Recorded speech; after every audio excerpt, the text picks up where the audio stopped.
Superfans are amazing. While many of us will moan and complain when a series or franchise doesn't go the way we want, others will sit down and sort it out.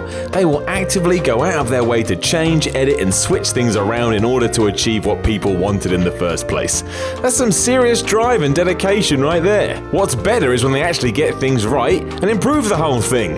How the studio and/or director feels about that is anyone's guess, but who cares? We got what we wanted, and that's what matters. I'm Simon from Whatculture. This is 10 fan edits that totally transforms famous films. Number 10, Prometheus GIFTBEARER. Prometheus was rubbish, or at least that's what a lot of people think.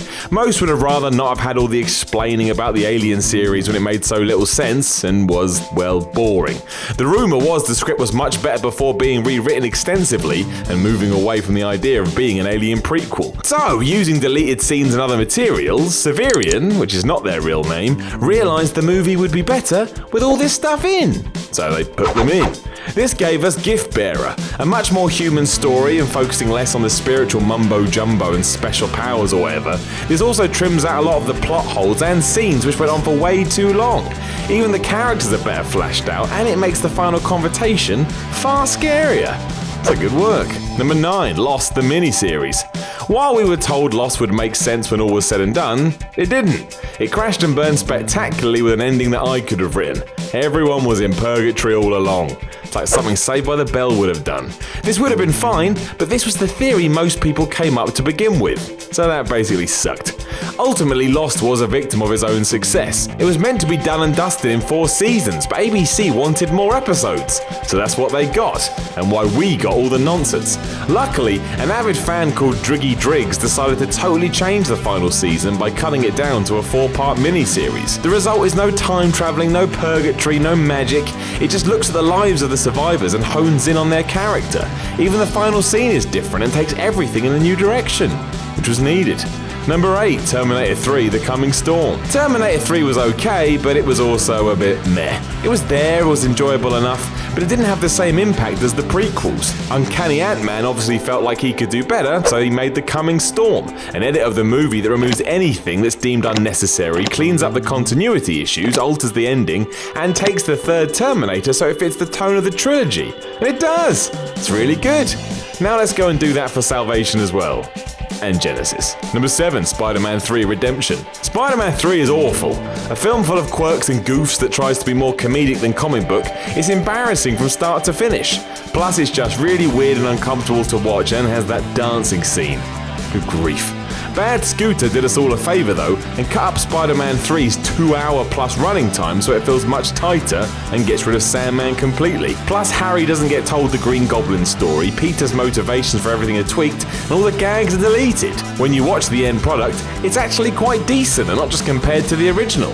Works on its own merits. Number 6, Twin Peaks Fire Walk with Me, Teresa Banks and the Last Days of Laura Palmer. Despite being nuts, Twin Peaks is a pretty cult following, right down to getting a follow-up over 20 years later. There's some fan base. When the Blu-ray for the original was released though, which allowed the series to look like never before, it also paved the way for Twin Peaks Fire Walk with Me, Teresa Banks and the Last Days of Laura Palmer, a 3.5-hour redo of the feature film prequel to the show. Fire Walk with Me did a lot of weird things. It went back to before the series, despite the show ending on an unresolved cliffhanger. It introduced further plot threads which were destined to never be tidied up, and it had a teleporting David Bowie. It brought up more questions than it answered, and it was confusing. Slightly less confusing is this new version, however, that's filled with a bunch of deleted scenes, almost an hour longer. Teresa Banks and the Last Days of Laura Palmer includes these scenes, a rearrangement of others, and some extended parts that clear up some of the complex mythology behind the film and behind the series.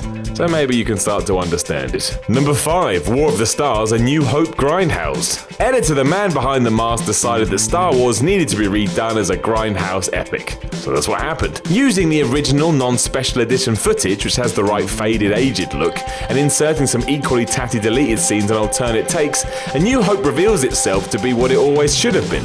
A shonky production with a lot of bad acting, clunky dialogue, cheap special effect, and R2-D2's dialogue being subtitled in the manner of an angsty blaxploitation sidekick. It's utterly bizarre to watch, but also incredibly fun because it feels completely different and is a real testament to the creator. Some real talent is shown here. Number 4, The Matrix DEZIONIZED. The Matrix sequels are not good, becoming far too confusing and lost in their own nonsense. One of the main scenes that wound people up in Reloaded was that weird orgy thing that happened in Zion. Morpheus! What can we expect at this orgy? Machines!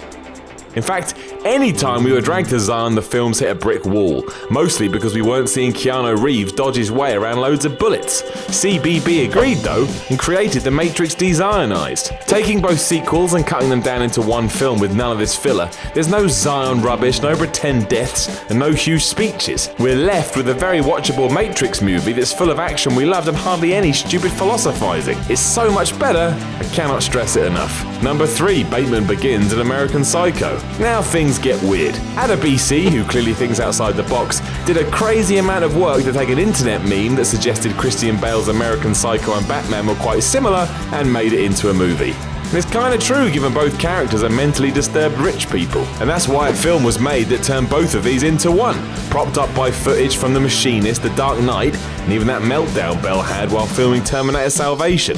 Somehow too, this all works and all makes perfect sense. It really has to be seen to be believed, and I strongly advise you go and see it. Number 2, The Phantom Edit. Kind of the fan edit that kickstarted all the other fan edits, this was an attempt to make a movie that everybody hated and turn it into one people actually liked. Given there's a lot wrong with Star Wars Episode 1 The Phantom Menace, that's no easy task, which is why Mike J. Nichols went about trying to fix it. That results in Jar Jar Binks pretty much going entirely, as well as all those stupid conversations about the Force and how it manifests itself in people. It also erases the dumb droid dialogue, a lot of young Anakin scenes, and snips away around 18 minutes of the original cut. Basically, this version is more in line with the original films, and the addition of deleted scenes paves over a lot of the plot holes. When all is said and done, it's an amazing piece of work which does make The Phantom Menace far better than it was. During the early 2000s, this was all the rage, and you can see why. Literally.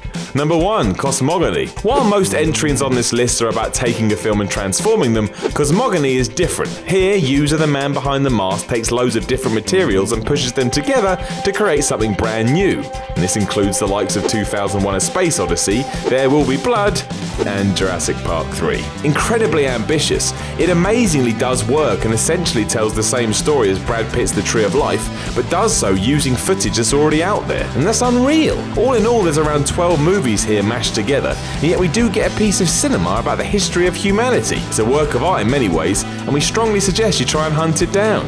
You won't believe your eyes. Know of any other fan edits that totally transform films? Let us know in the comments below, and then don't forget to like, share and subscribe. Then go to whatculture.com for more lists. Follow Whatculture on Twitter at Whatculture. I am Simon from Whatculture, and I will chat to you again soon.